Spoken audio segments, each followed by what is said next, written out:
അങ്ങനെ as usually ഇന്ന് ജിമ്മിൽ പോയി വെയിറ്റ് ചെക്ക് ചെയ്തപ്പോൾ 79.3 കിലോ ആണ് ഇപ്പോൾ ഉള്ളത്. സോ ഗ്രാജുവലി കുറച്ചായിട്ടാണ് വെയിറ്റ് കുറക്കുന്നത്.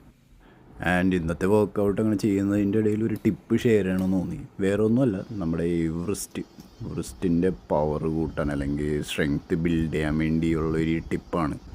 മിക്കവരും ഫേസ് ചെയ്യുന്നൊരു കാര്യമായിരിക്കും വൃസ്റ്റ് പെയിനും പിന്നെ വൃസ്റ്റിന് ബലമില്ലായ്മയും. കാരണം അതെങ്കിൽ ഇപ്പോൾ ഡംബിൾ എന്തെങ്കിലും അതായത് പൊക്കുമ്പോൾ ഇതുപോലെ മടങ്ങിപ്പോകാൻ ചാൻസ് ഉണ്ട്. സോ അത് ഒഴിവാക്കാനും നിങ്ങളുടെ വൃസ്റ്റിന് ബലം കൂട്ടാനും ഉള്ളൊരു ടിപ്പാണ് നക്കിൾ പുഷപ്സ്.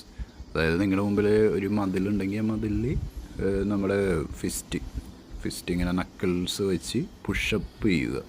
സോ ആദ്യം ബോഡി വെയിറ്റ് ഫുള്ള് വെച്ച് നിങ്ങൾക്ക് ഗ്രൗണ്ടിൽ ചെയ്യണമെന്നില്ല, ഏതെങ്കിലും അതിൽ സഹായം വെച്ച് ചെയ്യാം. ശേഷം അത് ഡെവലപ്പ് ആയതിനു ശേഷം ഇങ്ങനെ ഫ്ലോറിൽ നിങ്ങൾക്ക് നക്കിൾ പുഷപ്പ് ചെയ്യാവുന്നതാണ്. സോ ഗ്രാജുവലി ഇത് ചെയ്ത് നിങ്ങളുടെ ഫിസ്റ്റിൻ്റെ സ്ട്രെങ്ത്ത് കൂട്ടുക. ആദ്യം തന്നെ ഫ്ലോറിൽ പോയി ചെയ്താൽ ചിലപ്പോൾ ഇഞ്ചുറി വരാൻ ചാൻസ് ഉണ്ട്. സോ ആദ്യം അതിൽ ചെയ്ത് തുടങ്ങുക ആൻഡ് ഗ്രാജുവലി ഫ്ലോർ പുഷപ്പ്സ് ചെയ്യുക ആൻഡ് സ്ട്രെങ്ത്ത് ബിൽഡ് ചെയ്യുക. ഇതൊരു നല്ല ടിപ്പാണ്, എനിക്ക് വർക്ക് ചെയ്തിട്ടുള്ളൊരു കാര്യം കൂടിയാണത്. അപ്പോൾ ഓക്കെ, ബൈ.